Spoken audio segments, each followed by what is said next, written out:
présent la deuxième.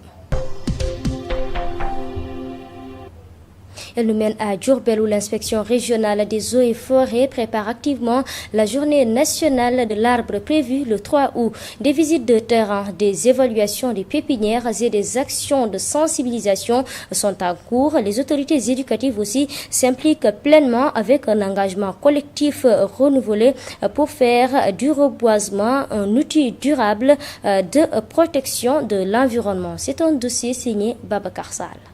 En prélude à la journée nationale de l'arbre prévue le 3 août prochain, l'inspection régionale des eaux et forêts, IREF de Diourbel, a comme chaque année initié des visites de terrain. Ces déplacements permettent de constater de visu l'état d'avancement de la production dans les pépinières ainsi que la situation dans les sites reboisés. Dès le début de la campagne, le secteur avait prévu de produire 100 000 plants et actuellement ils sont à 89% de réalisation. Voilà. Nous avons noté 40 espèces réparties comme suit. Il y a des espèces forestières, aussi il y a des espèces ornementales, des espèces fruitières forestières et il y a aussi des espèces ombragères. À Bambey, étape ciblée de cette tournée, le sous-lieutenant trouvé sur place a présenté en détail les espèces disponibles. Dans le département, nous avons produit 40 espèces différentes avec une production qui s'élève à 58 347 plants. Sur ce, nous invitons les collectivités territoriales et la population à aider le service des eaux et forêts. Les amoureux de l'arbre lancent un appel aux populations. Il est crucial non seulement de planter, mais aussi de protéger les arbres, car c'est un acte essentiel pour notre bien-être et celui des générations futures. L'arbre est essentiel à la vie.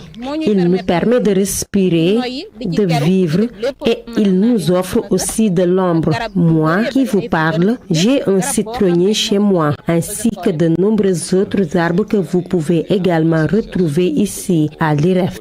Dans les lycées et collèges a initié une opération de reboisement dans son établissement en partenariat avec l'IREF. Il nous confie. Nous fonctionnons en forme de réseau, c'est-à-dire une école adhère mais avec des critères. Et les premiers critères, c'est quoi? C'est que l'école soit clôturée, que l'école dispose d'un gardien, que l'école dispose d'eau et d'un coin pour effectivement ériger un jardin de maraîchage. Malgré ces efforts, les agents en charge des pépinières rencontrent des difficultés, notamment l'étroitesse des espaces de stockage et la mauvaise qualité de l'eau qui entravent la croissance optimale des plants. Le problème bi mooy ndox bi dafa bëri calcaire am na yenn espèces yoo xamante ne da nga leen di semer lu ci mel ni Casunis casan bi. Le problème, c'est que l'eau est très calcaire. Certaines espèces, même après avoir germé, meurent lorsqu'on continue à les arroser avec cette eau uniquement à cause du calcaire. L'emplacement pose aussi problème. Il est trop exigu. La pépinière ne peut pas accueillir toute notre capacité de production. Elle fait à peine 0,25 hectares, ce qui est insuffisant pour répondre aux besoins d'une production à l'échelle départementale.